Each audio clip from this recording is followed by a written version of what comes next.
بسم الله الرحمن الرحيم اللهم صل على محمد وآل محمد السلام عليكم ورحمة الله وبركاته. I have the pleasure of sharing this series with you all called Character and Competence based on the life and legacy of Imam Ali alayhi salam.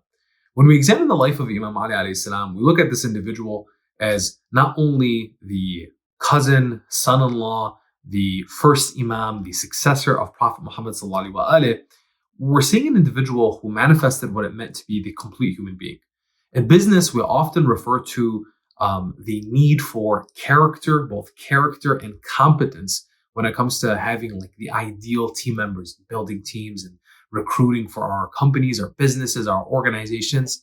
So when I was looking at what to focus on when it came to the holy month of Ramadan and our personal journey of our akhlaq, our ethics, how do we focus on our personal development and grow as individuals, I was looking at this theme of character and competence.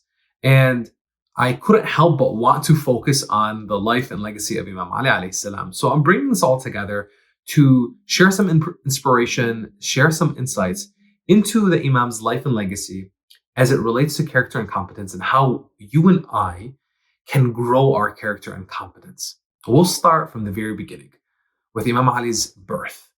Imam Ali alayhi salam was born in the Holy Kaaba, the only individual to have had this honor. Imam Ali alayhi salam, his mother, Lady Fatima bint Asad, was near the Kaaba, and when the pangs of childbirth were upon her, she prayed to Allah subhanahu wa ta'ala to help her, to relieve her. The angels came to her aid. Allah subhanahu wa ta'ala answered her prayers. The Kaaba miraculously opened up for her. She entered, it closed up after her. And she was in the Kaaba for 3 days. After the 3-day period, she came out with her son, Imam Ali alayhi salam, on the 13th of Rajab. Imam Ali alayhi salam was born to Lady Fatima bint Asad and Abu Talib, whose original name was Abd Manaf. This was the son of Abdul Muttalib, the grandfather of Rasulullah Muhammad sallallahu alaihi wasallam, and he was known as the custodian of the Kaaba, the chief of Banu Hashim, the tribe of Hashim, and he was known for his piety, his royal-like features. He was tall, handsome, and everyone respected him. Abu Talib took many of the features of his father, and he was essentially his successor in being the custodian of the Kaaba, the protector of the Kaaba. When we look at the individuals, the personalities of Abu Talib and Abdul Muttalib, we go back to the story of Al-Fil. In the Holy Quran, there's a chapter called the Elephant, Surah Al-Fil.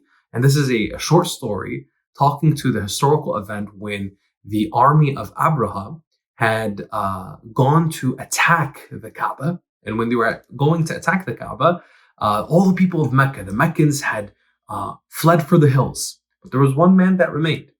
One man. And that man was Abdul Muttalib, a man of faith, a man of honor, a man of valor.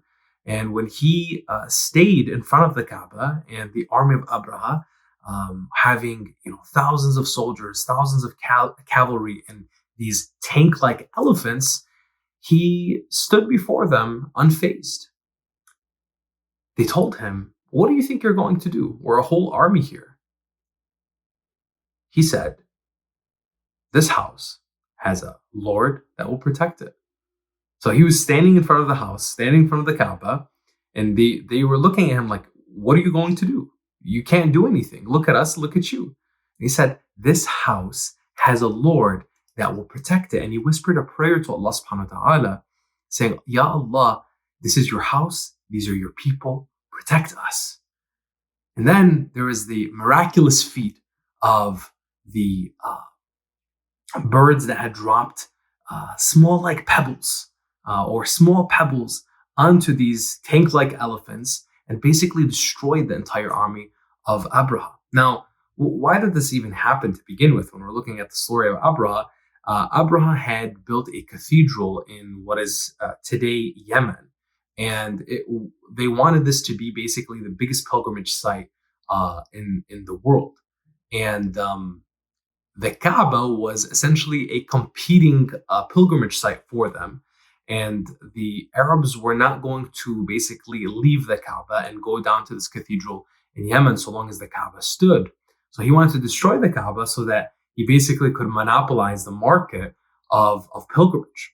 Now, when I'm looking at this story and we're examining and reflecting on this history and we're thinking about Imam Ali's ancestors, his father and his grandfather, we see already from Abdul Muttalib and his conviction, his faith, his character, and his competence that this was a man who had been tasked from generation to generation with the responsibility of protecting the Kaaba, and he did so with unrelenting faith. Allah subhanahu wa ta'ala answered his prayers, saved the Kaaba, and then Abdul Muttalib would pass down this honor and this role to Abu Talib, who also faithfully did the same.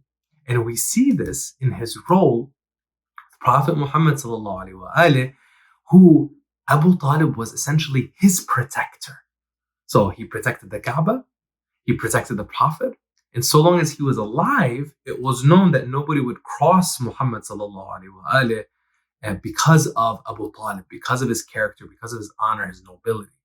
And this was something that when we're looking at the history of the Imams, especially Imam Ali alayhi salam, you're seeing this is the lineage that he came from. This character was passed down from generation to generation. And this essential training and being raised in this lifestyle was passed down from Abdul Muttalib, Abu Talib, down onto Imam Ali alayhi salam.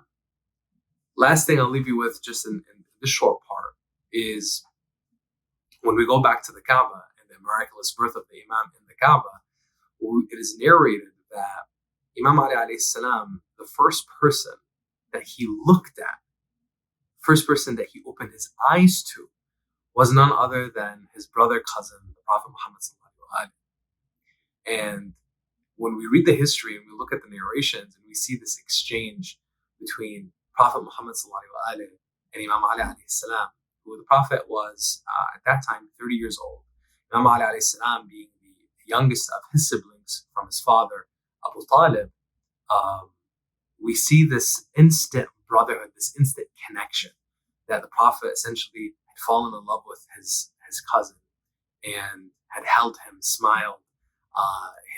Imam Ali alayhi salam, the baby boy, opens his eyes, the first thing to the Holy Prophet sallallahu alaihi wasallam, and essentially it's love at first sight.